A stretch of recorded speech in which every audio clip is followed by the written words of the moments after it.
My name is Michael Goldberg, and I'm our Executive Director for the Veale Institute of Entrepreneurship here at Case Western Reserve University. Also a professor at the Weatherhead School of Management, Joe Mandato's alma mater, where I teach entrepreneurship classes. And it's great to have everyone with us today here on Zoom and also on LinkedIn Live that we're streaming. Our sessions are student moderated, and I'm thrilled that Marisa Katz, who I got to know originally when she participated in our remote entrepreneurship project program, actually interning for one of our alums at a marketing startup down in Atlanta remotely. And now I have Marisa in class this semester. Todd and I have her in our entrepreneurial finance class, so it's great. It's great to have Joe, Christopher, and Ham with us today to talk about their book and their work in the entrepreneurship space as entrepreneurs and investors. Joe, in particular, to give a shout out, has been he's a member of our board of trustees here and has been a real supporter, brainstormer, someone who I can cry on his shoulder, which I've appreciated as we've launched our institute. And Joe, a special thanks for everything you've done to support us in our sort of year plus of existence. So with that, let me turn it over to Marisa. These are very interactive, so we really do want to hear from you, the participants. So let Marisa know either with a hand raise in the Zoom chat, or if you're on LinkedIn Live, just put a question in the comments, and Doug and I will make sure that we let Marisa know. So with that, thanks for everybody for joining, and over to you, Marisa. Thank you, Michael. I'll just quickly say a little about myself. That, as Michael said, I am a student here. I'm a current senior, so I was integrated. So I did my econ up here. I'm also in Michael's class in my Master's of Finance program. So it's been quite enjoyable learning about entrepreneurial finance in the more academic setting. As you can see, I've also done a bit in the professional setting. And today we're going to talk a bit about the book that Joe, Christopher, and Ham all wrote together. It's called The Entrepreneur's Journey. I'll give a quick overview of what the book is about, and then we'll just go into more of a discussion about entrepreneurship and everything that they've learned over their years. So I'm not going to go into detail about all three of their backgrounds, mostly because that would take our full hour here. So I definitely recommend looking into all of them. They're very interesting people. And the book itself, going into a little bit of that first, it's called, as we said, it's called The Entrepreneur's Journey. It's organized into 5 themes, and it's all about stories of entrepreneurship. So they talk about their experiences when they were being entrepreneurs. They talk about, see, yeah, Christopher's helping up right there, a lot about their experience as investors and board members. And I think it was a really good read. I've gone through it all myself. And it talks about all these different major ideas, from leadership to creating your teams to pivoting where your product industry should be, and kind of how this experience from all these different perspectives of both successes and failures throughout the 3 of their experiences together. So before we get into some of the more general discussion, I want to open it up with a bit of an introductory question of just what inspired you all to write this book, and how did you come about joining together to pick these specific experiences? All right, so Marisa, thank you for the intro. I'll take a first stab at that question. So about a decade ago, Christopher and I, we've been running an angel group now for many, many years. And about 10 years ago, we decided to take a look at some of the exits that we'd had, both the successes and the failures. And at that point in time, there had been about 25 companies that we'd invested in that had exited. And it was about half had failed and the other half had succeeded. And we wanted to know whether there are any sort of common themes between the successes and failures. And in the process of doing that analysis, we came up with a bunch of ideas about where we were successful and where we failed. And then we turned around and turned it into a sort of a lecture or a course that we gave to the members of our angel group. At the time, our group had about 100 people in it. And about a couple times a year, we would sit down with them and go through all of our successes and failures and what the common themes were between them. And after doing that for about 5 or 6 years, a number of people started saying, why don't you guys write a book about this? And Christopher and I had been doing a lot of writing about angel investing, but mostly writing about sort of the mechanics of angel investing. And this was going to be different. This was going to be sort of storytelling. Not quite your typical sort of business school case study, but it was meant to be more stories behind entrepreneurship. And so ultimately we decided, yeah, it would be a good idea. Let's spend, a summer or two whipping off a book. See, we enjoy writing. And so that's how the initial idea got started. Now, Christopher and I have been working together for a long time when we started the book. So how did Joe get involved? That was a little bit from actually a person who was just on a few minutes ago, Becca Braun. Becca had reached out to me, I want to say about 2.5 years ago. She had been reading some of the content that Christopher and I had been producing. And she recommended that, she said, Joe has got a lot of great stories. And if you guys could use some of his stories in your writing, please do. So she introduced us to Joe. And turns out, although Joe lives mostly on the West Coast, he does spend some time on the East Coast where we are. And so Joe and I got together back almost exactly 2 years ago, had a great initial meeting, hit it off well, and we decided to have him join our effort, partly because his stories were more on the life sciences side. Christopher's and my stories were more on the software and other types of business side of things. And Joe's stories were more West Coast and ours were more East Coast. So we thought it would make for a good balance. So that's the sort of background story about where the book came from. I would add, Ham, that in some ways the story approach was a reaction to the kind of writing that we've been doing. We had cranked out, 5 previous books, and they were more textbook in style. Have very dense, full of information, taking a very instructive tone. And you and I spent a little bit of soul searching. I think at one point we were on an Amtrak to New York City to go down and give a talk about some of these themes in New York City. And we were thinking about this book, and we both had kind of a hunger to approach our next writing project in a different way. And that narrative, approach was something very appealing to us at that point. And that was the way it was presented to Joe. And it was a perfect fit because we're like, Joe, you've got a lifetime of stories. We'd like to tell you about the story project we're doing. And it was just a perfect fit. Yeah.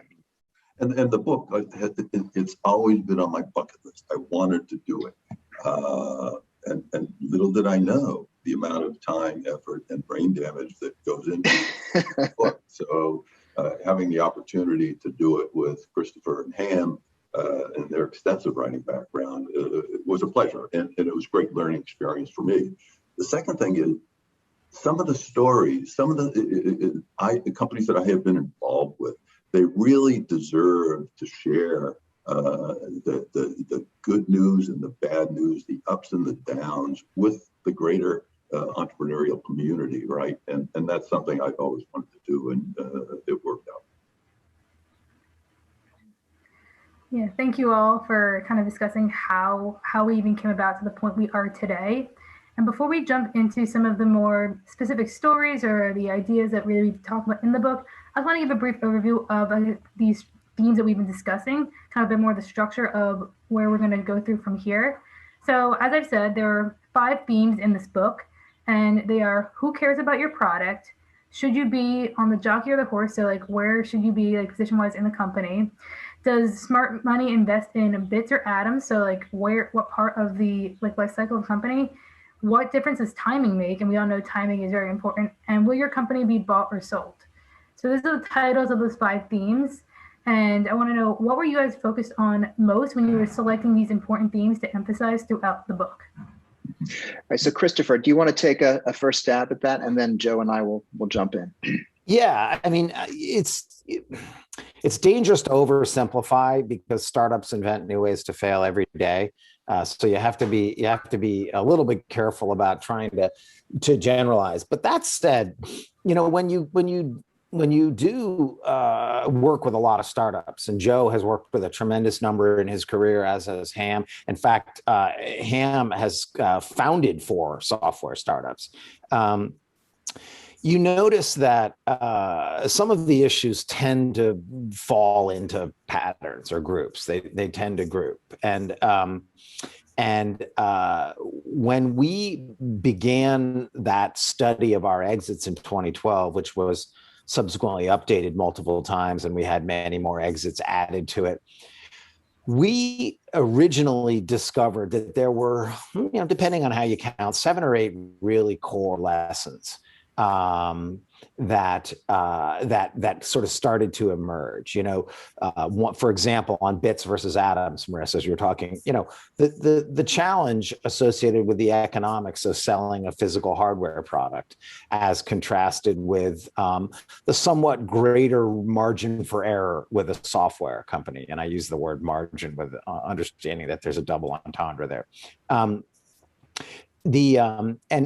some of the challenges around product market fit, the importance of leadership. And so as we began to think about how to approach this book, what we ended up doing was matching company stories to those themes. And a lot of books, business books, just gloss over and they just give success stories. It's just war stories, and it's a lot of fun. We wanted to find company stories, a couple really positive examples of one of the themes, and a couple negative examples to kind of show where the challenges lie. And ultimately, when we sort of edited it down for length and boiled it down for story quality, those are really the top 5 themes: leadership, product market fit, type of company, how to get a company to exit. These are the kinds of sort of key issues that really end up driving returns in when you're investing at the early stage. Back to you, Ham. Yes. So I'll dig in a little bit deeper on one of those themes. The first one, finding product market fit, is how Christopher defined it. The title of that particular theme is "Who Cares About Your Product?"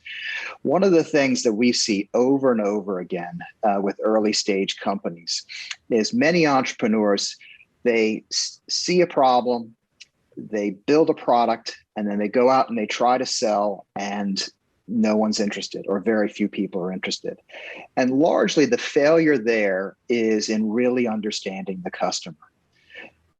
So one of the points about this particular theme and the stories we tell is the importance of getting out and spending as much time, if not more time, before you build the product in talking to customers. And over again, companies that succeed are the ones that really best understand the customer. And we did it in 4 different stories. 2 of the stories were successful and 2 were failures. And in one of the failures, for example, it was just too much friction for the customer. The customer had to jump through too many hoops to use the product. Even though the product was really good product and it solved a lot of problems for them, it made the customer very uneasy to work with this product. And so the easiest thing for the customer to do was just say, no, not interested. So that's an example of how we took a theme that we would hear over and over again in successes and failures with our companies and turn it into a series of stories. So that's an example of product market fit, or who cares about your product. Joe, do you want to take maybe the leadership one and what the kinds of stories we did there and what we looked for? Absolutely. The first piece of that chapter or theme talks about, a great leader when you see it, right? And knowing when experience counts, the importance of investing in human capital. One example we cited, and this is something that I was involved with, a young company called Intuitive Surgical. Intuitive Surgical developed the first robot for use in surgery around the world. Now, you're going to a physician and you're saying, instead of that $25 scalpel, we'd like you to buy $1 million robot. And once you do it, we'll figure out what to do with it. Well, this is one of those really crazy examples of a particular point in time where venture capitalists were very tolerant of attempts to boil the ocean. Developing a surgical robot was an attempt to boil the ocean. It was extremely complex, extremely challenging. And at the end of the day, going to a point that Christopher and Ham made, nobody in the market ever asked for a surgical robot, okay? It was not needed. All you needed was the scalpel. And so how do you go about this? And so we, I think, identified the 1 in 10 person that we think really could pull it off, a guy named Lonnie Smith. And he came in there and he pulled it off. This is a device with a bill of materials, parts, 3,000 parts, right? The cost of goods just kept going up and up. But more importantly, how do you get somebody to buy this thing?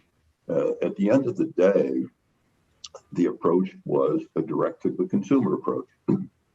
If you have the choice of a large incision or a robotically done, really precise, small incision, faster healing time and less bleeding, to a consumer, that sounded really good. So we provoked the consumers to ask the physicians if they use robots. And in fact, there was a billboard up in Syracuse, New York, saying that very thing. Ask your surgeon if he uses a robot for prostatectomy. And in fact, it worked, okay? And at the end of the day, the company is now a public company. They've shipped 1,000 robots, and the market cap for the company is $40 billion or so. So I really attribute that to the leader, all right? In another situation where one would think the leadership would have an easier way of it was Invisalign, the manufacturer of invisible braces. Two students approached me after a class I teach and asked my opinion of their idea and would I help them out. And at the end of the day, it became Invisalign. Neither of the students had any experience doing what they intended to do. And they were the leadership, right? One had experience as an investment banker, so obviously he brought nothing to the table. And the other, it was a bright young woman who brought balance to the equation, but in fact, they didn't know how to do what they were going to do. Only when a leadership change was made was somebody, the right person, able to come in and affect the changes necessary to make it into a successful company. So both of these, I really attribute to having a great leader, having a great job. Marisa, one of the was the most poignant and is one of the hardest areas for investors is timing, because even great companies can get tripped up here. And it's one thing to invest in a company and realize the market size isn't big enough, or the value it's not strong enough, or the technology doesn't pan out, or the team isn't able to scale with the opportunity. But timing is just a heartbreaker, because you can see really great companies with great teams and good market opportunities just being a little bit too late, and the industry's already kind of latched onto another standard, or too early and just die on the vine waiting for the market to be ready. And we really enjoyed putting that theme together and came up with some really, really compelling stories around that timing theme. Very, very painful area, but a good section of the book. Yeah, I agree. The timing was definitely could be one of the best or one of the worst parts, and it's the hardest because you have the least control over it. And I know several of the stories talk a bit about the financial recession, but since we're already on the topic of timing, I want to see, where do you all see like the current state? Because obviously these past year or so was not known about when this book was written, but a lot of the themes are very similar to what happened almost 12 years ago. So where do you see the startup market today and the startup market in the next couple of years based on this timing? Because I think the approach is actually a bit different for startups that in COVID versus startups in the financial recession. Yeah. You know, the interesting thing on the startup world is if you make an investment today in a startup company, let's say they launched a year or two ago, before anything of real significant value is created, it's going to take somewhere between another 7 to 10 years. So one of the challenges that we face when we're making an investment is we have no idea what the world is going to look like 7 to 10 years from now. So some of the investing we make is based on longer term themes. The general direction that we believe things are going in. Obviously, there were a lot of people who invested money in cryptocurrency and blockchain related things, and they're sitting pretty right now because that market has exploded today. But 5 years from now, Will blockchain and cryptocurrency be as big and as strong as it is? We don't know. That's very hard to predict. There are some things, though, that we can predict will continue to be major investing themes. One is around the move to clean energy. The federal government is putting a lot of money behind that. We know to save our planet, it's going to be important. So that's an area where we at Launchpad have continued to invest and expect to. So there we're basing it on what's going on in the world. The general population of the US and the world is aging. And therefore, there will be more medicines, diagnostics, home health care, all those kinds of things. Those are major themes that are moving through our world, our country, and that would impact the kind of investing that we would do. But then there's another type of theme that's really hard for certain kinds of investors, and those are things that we call sort of hit-based businesses. So when you think about the success of I don't know, a Snapchat, a TikTok, or whatever, there were dozens of other companies that did similar kinds of things. Which one is going to be the one that people are going to gravitate to and is going to become the big hit? That takes a different kind of investor than Joe, Christopher, or I are. That's not where, for example, we focus. So when you're looking out and we look out the 5 to 10 year time period, we tend to do it in areas that we know and understand. And that are not going to be hit-based, you know, where one company's lucky and all the rest and dominates that industry and all the rest fail. So 5 to 10 years from now, long way to look out, and who knows what the economy is going to look like. But we continue to invest in those spaces that we know are going to have long-term growth potential. Yeah, another one, Marisa, that I'd add. I mean, obviously, the miniaturization of compute power and pushing it farther out to the web, farther out to the edge of the network, combined with increase in reliability and speed of wireless networks, sensor networks, Internet of Things, smart city. There's a lot going on with communications and distributed computing power. And I think that's going to be a trend that's going to take at least another couple decades to play out. Lots and lots of opportunity there. Mm-hmm. Certainly in healthcare, telehealth, which has been around for years, though very, very modestly adopted, has taken on a life of its own, right? There are many vendors now in telehealth. It's very logical. One of the biggest challenges in healthcare is access. You want to come see me? I can give you an appointment in a month. No, telehealth, you can have it in the day. It's really a tremendous, from a customer service, patient experience standpoint, that's a very important area. Obviously, diagnostics are very important, and the whole world of vaccines is very important. And the efficiency in healthcare, I mean, which is an oxymoron right now. I mean, 40% of healthcare expense is due to waste, duplication, and mistakes. That's a huge opportunity. And digital health in general is a huge opportunity, one of the biggest areas of venture investment.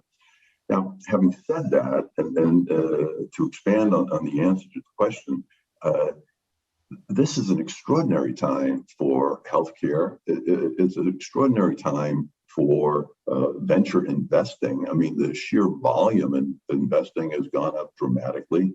The amount and size of funds that are available for early stage investing has increased markedly as well. So it's a very interesting time for venture, and I'm sure the angel community is very much the same way. Yeah.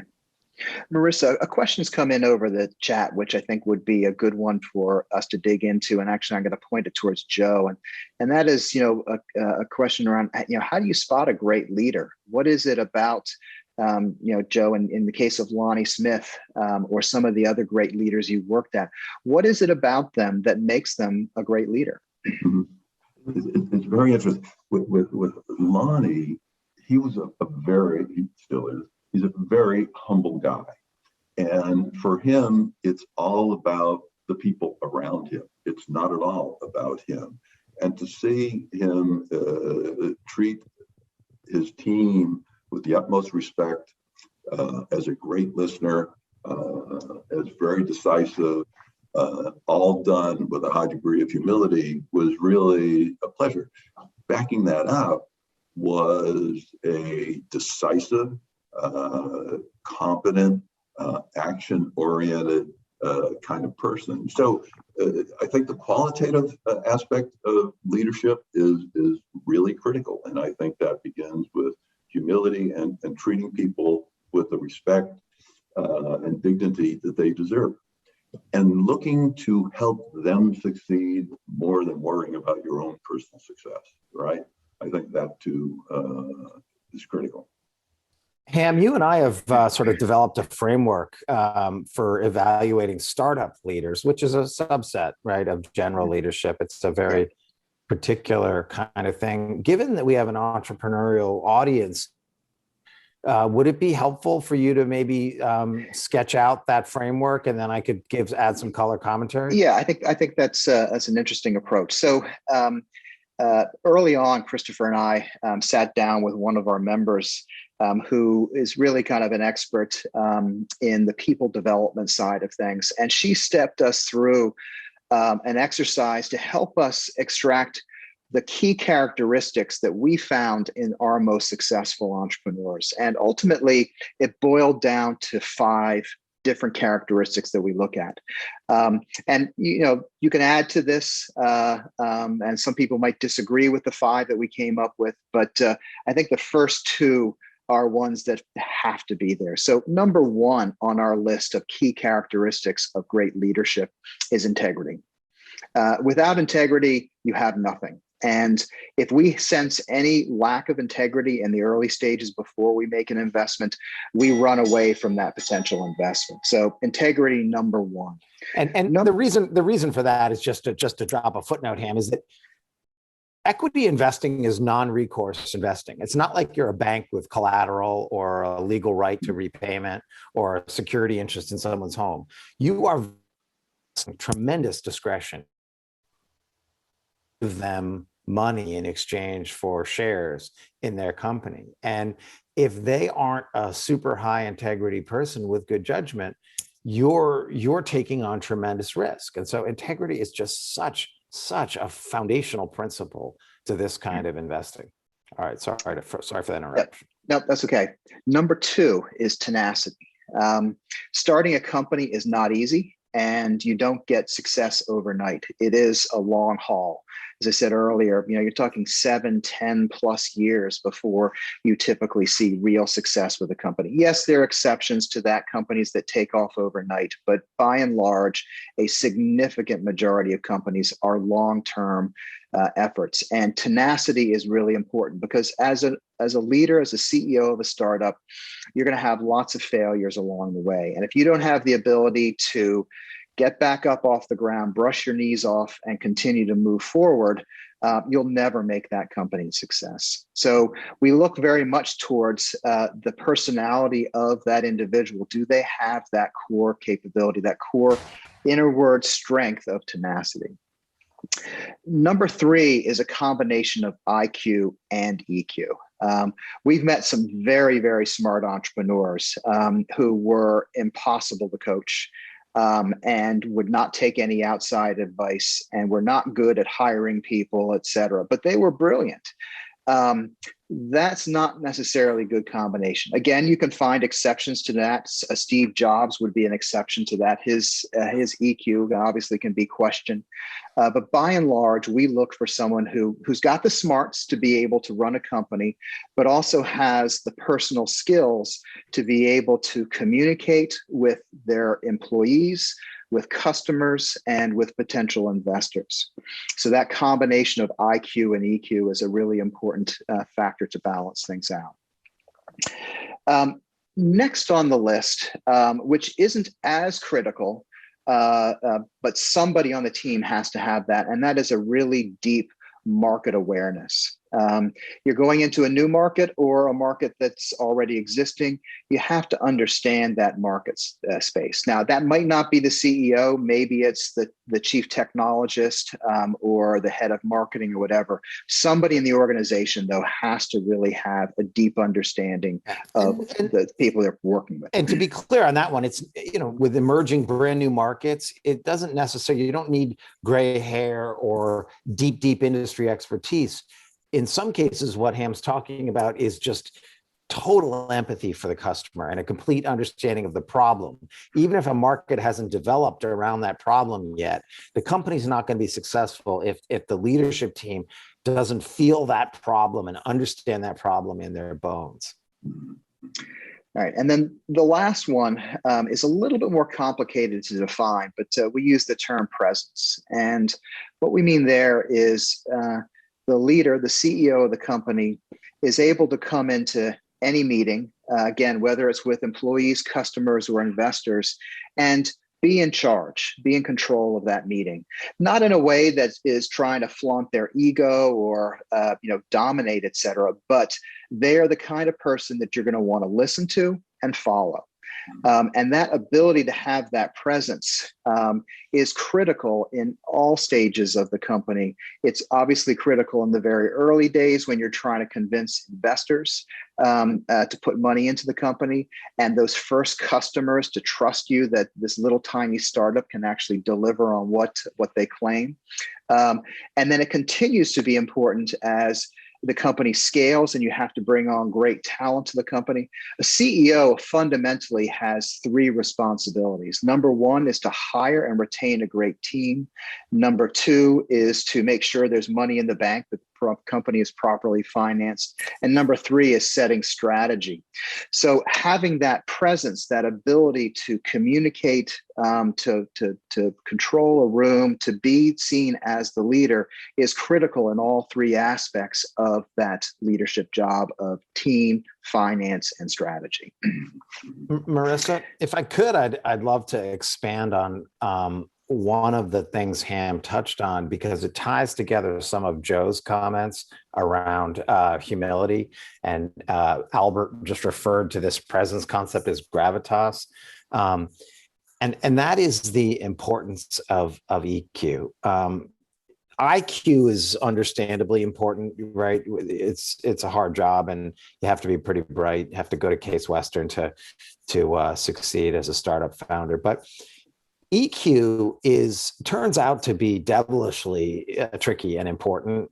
And we've done a lot of thinking about this and sort of have developed a worldview around it that recognizes the fact that being a startup leader really draws from skills that are associated with both ends of the temperament spectrum. If you think about selling, rallying a team, having that presence to be a really compelling speaker, motivating, being a cheerleader, getting along well with others, learning how to partner, those are all things that are very much associated with sort of the extroversion end of the spectrum. But there are a lot of aspects of being a startup leader that are sort of associated with the introversion end of the spectrum. Being a visionary, not caring what other people think, being willing to go in your own direction, being willing to press ahead in the face of uncertainty and a lack of reassurance. Some of those things are more strongly associated with the introversion end of the spectrum. And so a great startup leader is someone who can span that whole spectrum.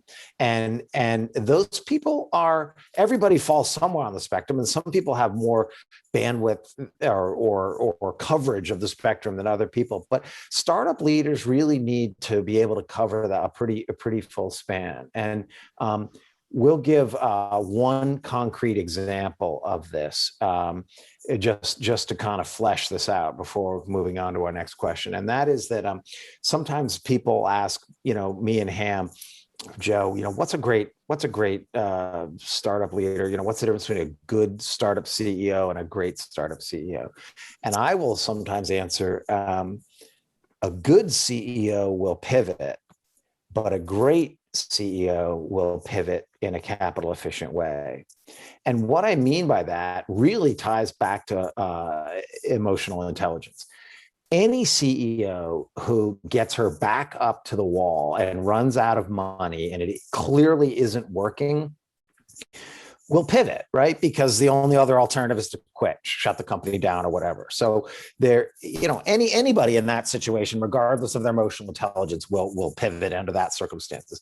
But a high EQ, coachable person with sort of humility and great listening, communication skills will recognize what the market is telling him or her and have the humility to change course before it's absolutely the last resort and the company is in a capitalization table hole that they can never get out of, and the returns are ruined for the early investors and for the common stock holders.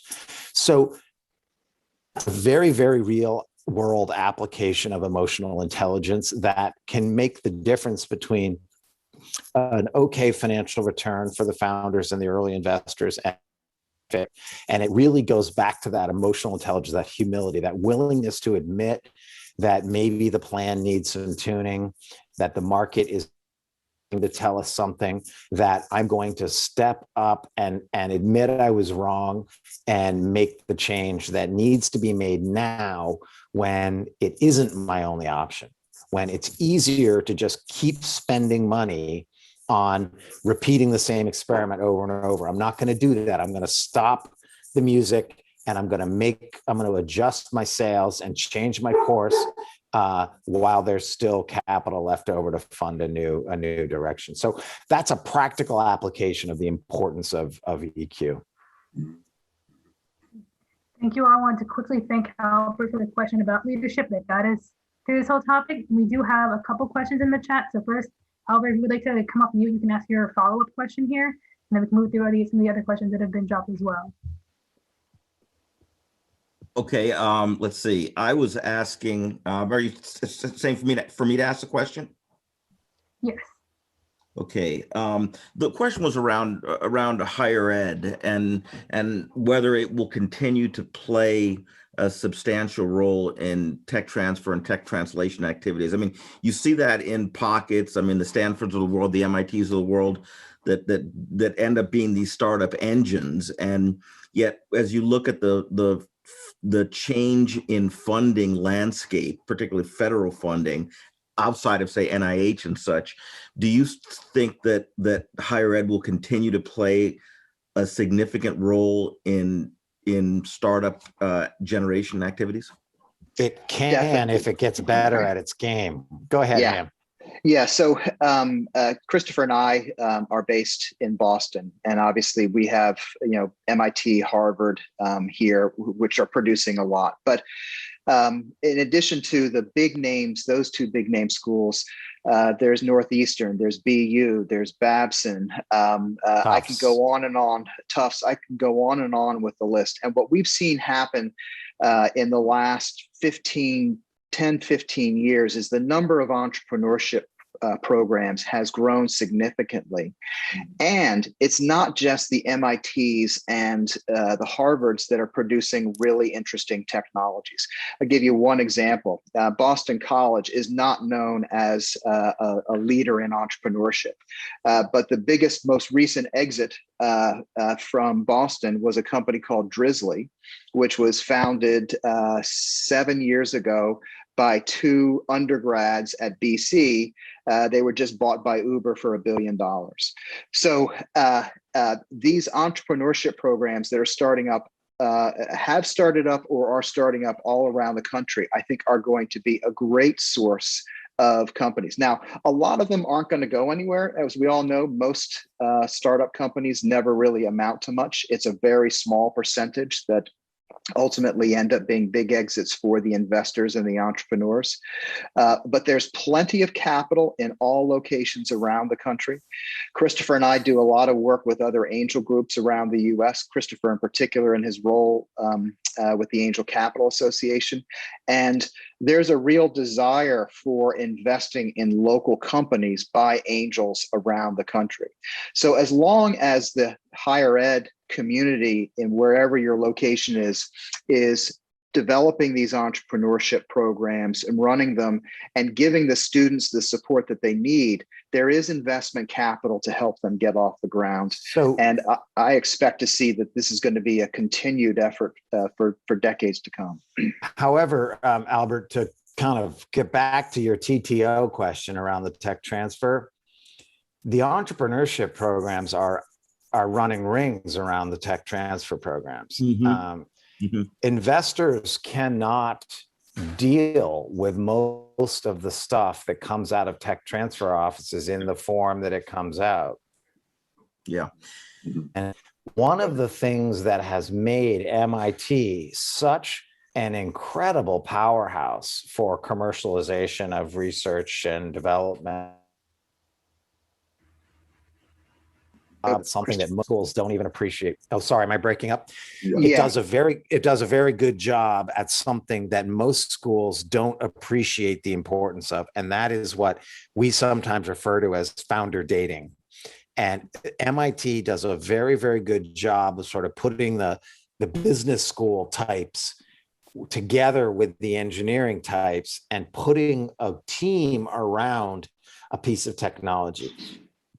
Ham and I can't invest in an idea. We can only invest in a team and a strategy and a plan.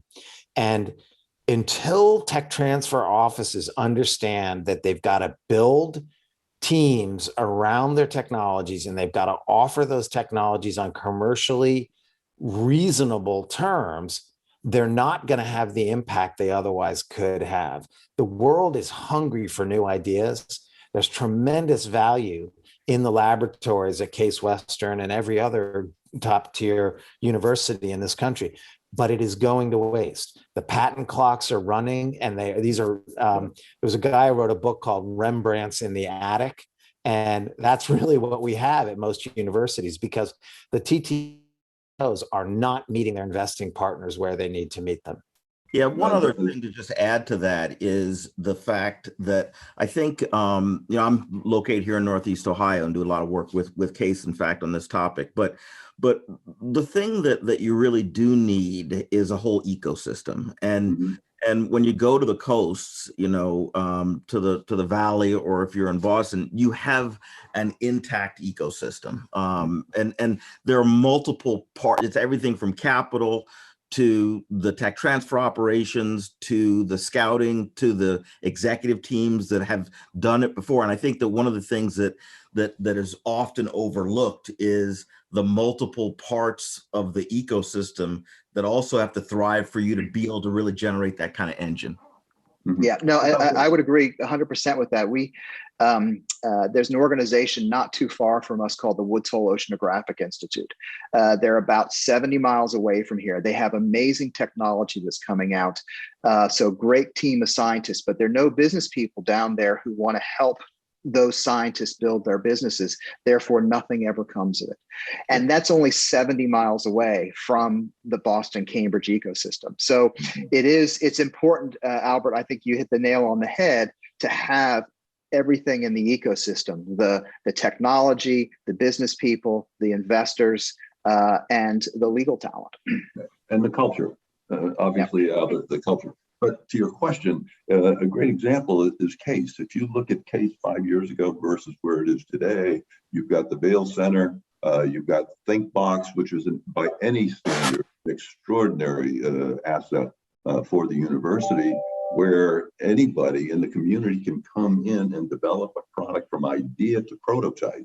That's extraordinary. The curriculum of the business school, the ability to cross silos with entrepreneurship, the medical school, dental school, etc. What you see there is being replicated throughout the entire country. So there's a tremendous amount of interest, with a mismatch sometimes in the culture. But that's okay. And capital. I think that the capital piece is sometimes viewed as somewhat weak here in Northeast Ohio. Yeah. Great question. I'd encourage you to look. I have some very prolific early stage investing friends in Ohio, Albert, and they are generously supported by the state in a way that very few angels in other states are. And if you want to drop your email address in the chat or get it to me through Marisa, I'd be delighted to make some intros. That early stage community in Ohio is really, really buzzing. Yeah, I may know them actually, but I'll drop my email. Yeah, I would say definitely think it's really interesting. We're talking about the ecosystems and seeing we always need like these established ecosystems, but how did they get established? Like, so I think that's really interesting here, and like I'm located in Cleveland right now, and seeing how is an ecosystem being built. So I think that's a really interesting part. Like, where do we get to that point to begin with to create these flourishing ecosystems? That's a question that probably would take us a lot longer to answer, but I would suggest there was a book written a number of years ago by Brad Feld that talks about building local ecosystems for entrepreneurship. That might be an interesting place to start. I can't remember the title of the book, but if you look up Brad Feld, F-E-L-D, on Amazon, and he's written a number of different books, one of which is on building communities, building entrepreneurial communities. So there's a lot that goes into it. It's probably a topic that would take another hour for us to go through. Yeah. I think we are starting to get towards the end of our time here, so feel free to answer those questions I just asked, or I wanted to pose one last question of my own that I've been wanting to cover and to talk about from the beginning. We talked about failure and the fact that you wanted to write this book because it's not just about success, it's also about failures and learning. So since given that failure is almost inevitable when you're involved in so many different startups, what are these like kind of end of this discussion, final major examples or lessons where you could have approached an investment or an entrepreneur like from your own side a bit differently now that you can reflect back? Joe, do you want to take a stab at that one? Well, one of the biggest challenges I think for entrepreneurs is understanding that if somebody is offering you more money than you're looking for, really think hard about taking it. My recommendation is take it. We were involved in a company developing a device for diabetes, type 2 diabetes. A wonderful device, very elegant, et cetera, et cetera. But this is an industry that requires a tremendous amount of capital. And while the capital markets may be open today, when they happen to need it a second time, those capital markets were not nearly as robust. They ran out of money. It's a great tragedy. It should never have happened. But invariably, it comes down to being willing to take a little extra rather than worrying about dilution. That is not a big deal. Dilution is something to worry about way down the road.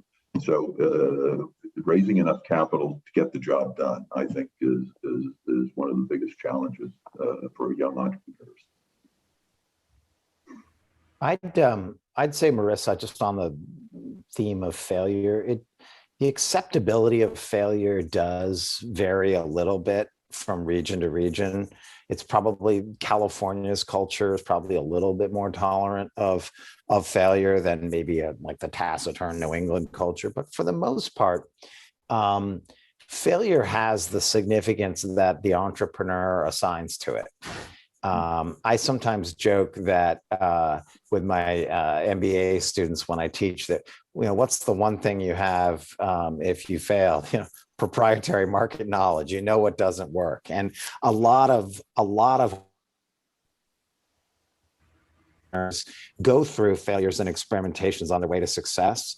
And even successful companies, these overnight successes took 10 years of pivots to get there. So a lot of experienced investors aren't scared of an entrepreneur who's had some failure. In fact, we tend to be more scared of an entrepreneur who's had success and mistakenly concluded that it's because they're a genius. So I'd rather invest in a startup who's someone who's been in the school of hard knocks than someone who got really lucky on timing or right place, right time.